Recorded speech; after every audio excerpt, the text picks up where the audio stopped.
Yep, welcome to Tales Tomorrow. I'm Morrow, your storyteller for today, and with me we have some more RPG horror stories. God, I gotta complain about something. You know what I hate the most about hurricanes? Is that even though it's like moist and humid, it is so hot right now. Like, as soon as I step outside, it's like a sauna. I can't step outside at all. Like, I know I have as a tiefling fire resistance, but honestly, I wish I had some fire resistance IRL because, oh my god, it is literally the worst. There's nothing worse than humidity and heat combined together, and it gets really bad after a hurricane.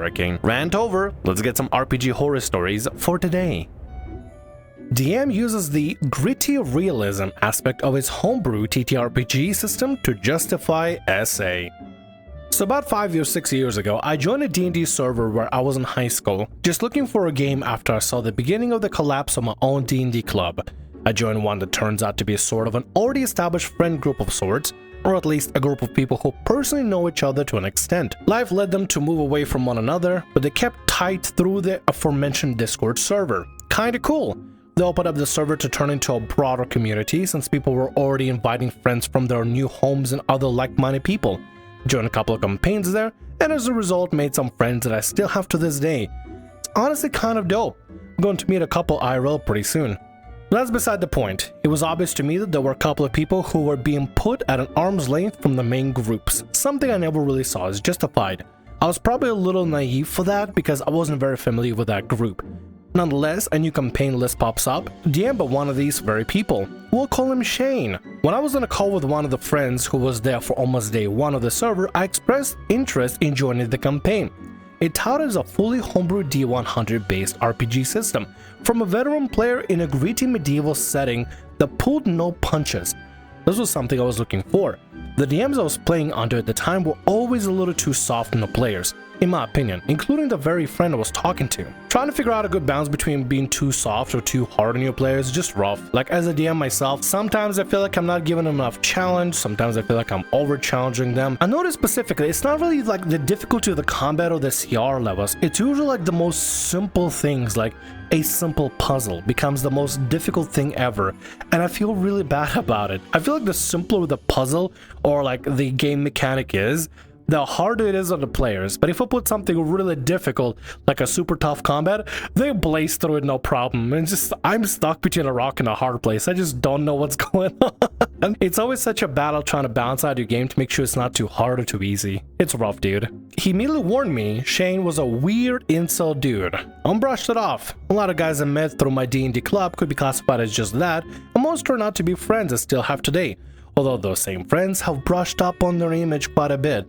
I believe myself to be a better judgment of character than my friend, so I went forward with it, forgetting that he actually knew Shane. The setting was no magic. We were a small task force of trained fighters adjacent soldiers with unique player-selected individual passive and active skills from our characters akin to something like Monsters of the Week or VTM. It was cool, I won't lie, and on the surface it seemed well balanced. Even our party consisted of a good balance, a melee halberd combatant with some mundane healing skills, a flail and shield wielder, and a crossbowman. My character was the last one, a woman whose name was Denara or something like that.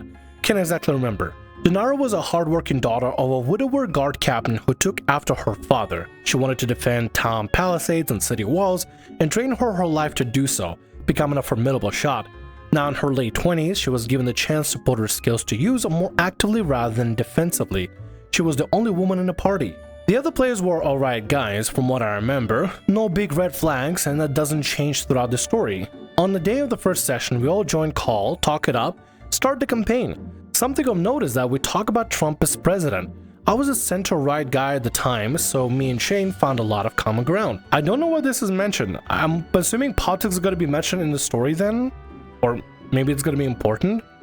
I don't really know actually. I'm confused. The party is supposed to meet up in a tavern, not unlike most D&D hooks. I offer my character up as the first entrant. I probably said something along the lines of she walks in with an aura of confidence, looks around for the men she's supposed to meet. If she doesn't see them, she'll take a seat. Shane then says two imposing men approach you. They don't seem to be the men you're looking for, but they walk up with intention. What's a little lady like you doing here? Dinar replies, none of your business. Do you need something?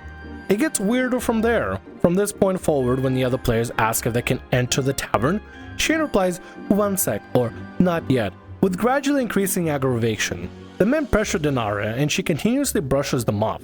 They ask if she's by herself. says she won't be soon enough. One tries to grab her, she tries to shove him off. There's not really a role in the system to be made here, since his system is heavily combat weighted. You're a woman, he's larger, you don't really have a chance here. He pushes you prone. Before this point, there were occasional jokes being made, wow, what freaks, and is a tavern door barred or something? But when Shane says that line, it goes silent. Shane breaks it after a few seconds. What do? I try to get up. One of the men pins you on the seat of the booth you were sitting in. He crawls over you? Who the hell says crawls over you? Is it crawl like a cockroach on top of somebody? What do they mean by that? What do you mean by crawl over you? At this point, there's a couple of questions get asked. I can't roll anything here? No. Can I bust down the tavern door? You aren't there yet. You don't know this is happening. Quit metagaming. Am I there yet? No. Ask what they want with me. They laugh. One behind the man on top of you says, shut up and behave, will ya? Silence. Then I break it. Alright, you guys have a good day. I'm heading out. And I leave the call. Half an hour later, I get a ping from the channel that our campaign was held in, a message from Shane pinging all the players. Something about realizing the system's flaws and lack of balance, I needed to go back to the drawing board with it, adding something about needing to be clearer about the gritty realism. That the campaign ended, and that system never saw light of day again as far as I know. You know, it's not the gritty campaign realism, it's the SA and the implication of SA not able to do anything. Because like, if you can't do anything because the DM says they're bigger than you can't do nothing, what do? What are you supposed to tell them? I try to get up. You can't, they're bigger than you. I try to crawl away.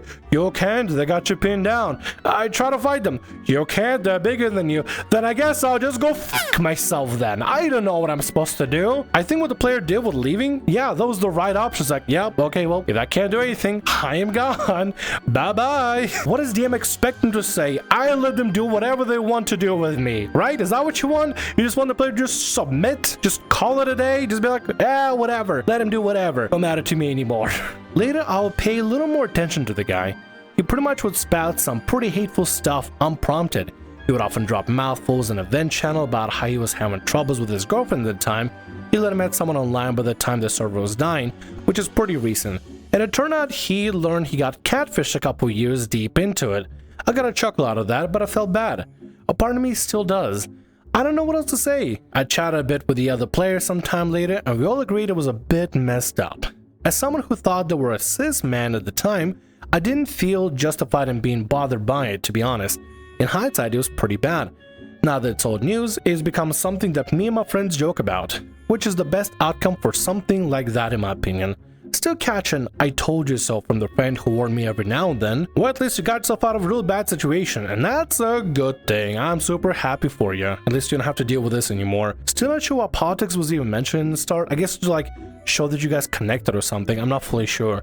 But either way, yeah, if somebody starts off the game by saying, oh, you get pinned down, you can't do anything, what do? Probably not the best start to the game. Probably doesn't seem like a really fun game. Because if you can't roll for stuff, then it's not really much of a game. What's the point of having a game if you can't roll for anything, you can't attempt to do anything? Anyway, next story for today.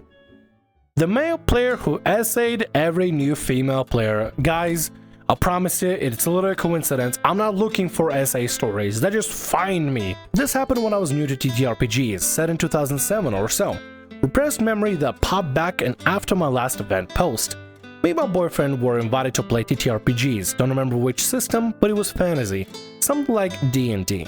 People running it were men in their 30s, while me, my boyfriend, and the others inviting us were all in our late teens.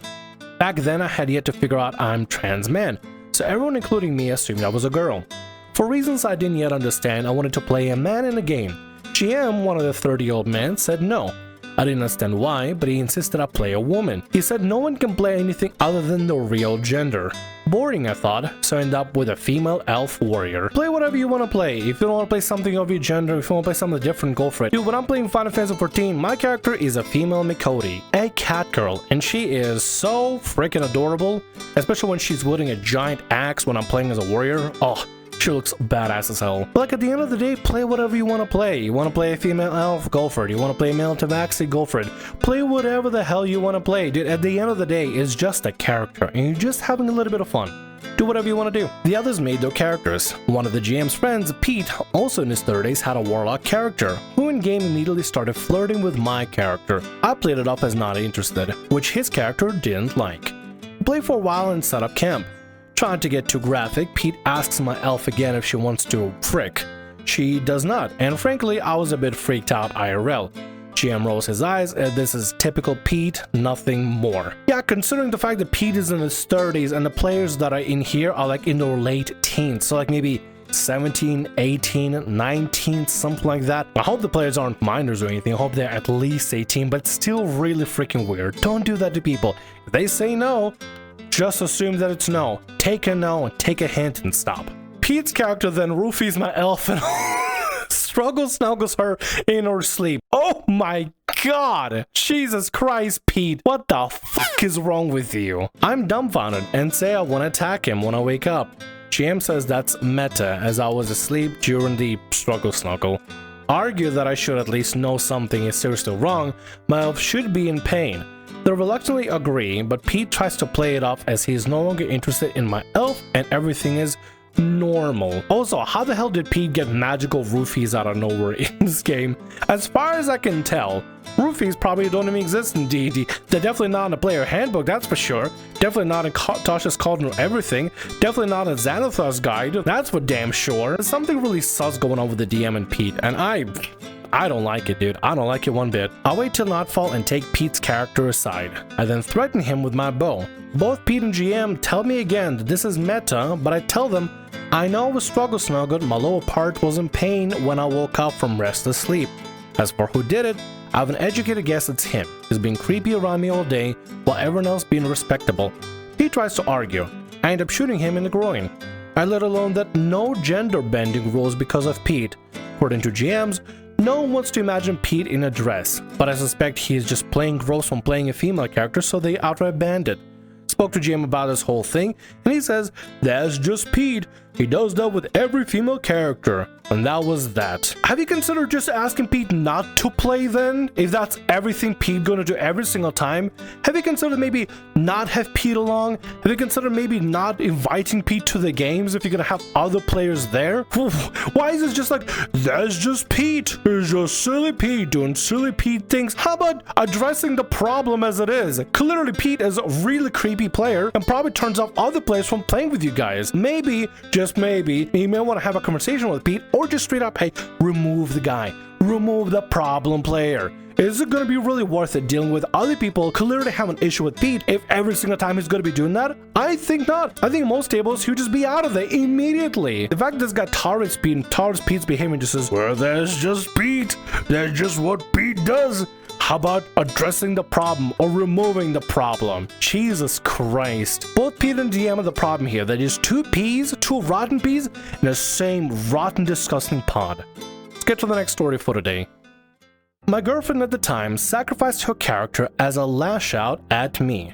It was 2022. Me and my college friend group had started playing D&D after getting hyper-fixated on it. The DM was running Curse of Strahd, and we were all excited. For context, I was rooming with my girlfriend at the time, and we were both playing. She was playing a rogue while I was playing a cleric. She was incredibly excited the entire time. Session 0 went great and all that. Then came the Death House. It was supposed to be one session, but due to a bunch of faffing about and starting late, we split into 2 sessions. After the first, she seemed alright and was excited for the rest of the Curse of Strahd. After the not great Death House. During session 2, we made it through a pretty fun second half. My spell slots kinda deteriorating at the end. My girlfriend constantly was looking over at my spell sheet out of my slots, noticing them getting low. We made it to the basement room with all the cultists in the center platform, demanding a sacrifice. The party, including me, still tired, prepared to fight. Girlfriend then had a PC walk up onto the center and offer herself as the sacrifice. The way out of Death House was open without a fight, as my character, both in character and because I was confused, tried to heal her up past 0 hit points. That's when I realized why she was checking my sheet, to see if I had spell slots or not. This was planned. The session ended there, with people confused as to why she had done so, but the DM saying it was cleared with her before. This is all fine. Really thought she didn't want to play anymore or she was busy from schoolwork, which she was, then yeah, all this was good. and good on her for finding a way out to mesh with the story. But the actual horror part comes next. So she seemed really excited to play, but then suddenly out of nowhere wanting to put herself in a position where she opts her character if it has something to do with Curse of Strahd. I am betting, yeah, it has something to do with Strahd, which means this is an ultimate RPG horror story. Every single time there's a Curse of Strahd scenario, just like Vampire the Masquerade, for whatever reason, Strahd Daddy makes people act up. And I'm assuming, maybe, potentially, the girlfriend player maybe wanted to do something with her character being offered up to maybe then resurrected by Strahd later. I'm not fully sure. This is weird. Let's see what the outcome is. Everybody take your bets and comments before we find out. During the next session of Strahd, she was passive-aggressive to me the entire time of texting, and in general it put me in a frustrated mood. If she didn't want to hang out with this group anymore, then why did she still outside of D&D? And more so, why didn't she tell me that me continuing wasn't okay? This ended in the entire group feeling bummed out and quitting after session 4. She still continued to be weird about D&D and said that I shouldn't have tried healing her character, despite that being what my character would do as a neutral good cleric. It kinda soured D&D for me for years, and I haven't really gotten back into it until now. Me and her broke up a while later for unrelated reasons, but the entire situation of how she treated me after doing so, instead of having honest communication about not having fun, just kinda lingered. So I wanted to know if this counts as a horror story. Wait, so at the end of the day, she just offed her character just because she didn't want to play? And she didn't want you to play? Huh?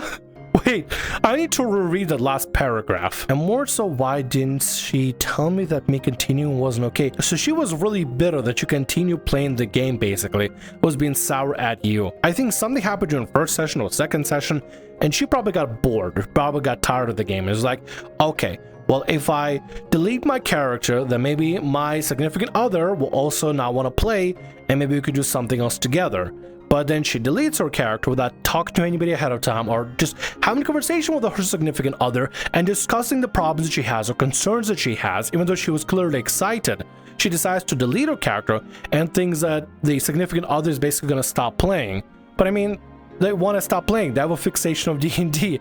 They're there to play the damn game. If you want your significant other to stop playing D&D or paying more attention to you, how about you just talk to them instead of joining the game, deleting your character, and then expecting them just to assume to read your mind or something. There's some weird mind game stuff going on, and I don't think you're in the wrong unless we're missing some important context. It sounds like the girl was cray-cray, but I mean, I guess it's an ex now, so I guess good riddance. I don't know, dude. I don't know. It sounds like a mess. I think I'm done with the stories for today. We had a lot of variety of horrible people doing horrible things, and I think I'm done for today. And with that, that's gonna be all our stories for today. I want to thank you very much for watching, and thanks so much for being here. If you like what I do, consider subscribing to the channel and leaving a like. Also, if the RPG Horror Stories ever goes down, or if you want to submit your own personalized horror story, email is down in the description below. I'll see you again in more Tales Tomorrow. Bye-bye.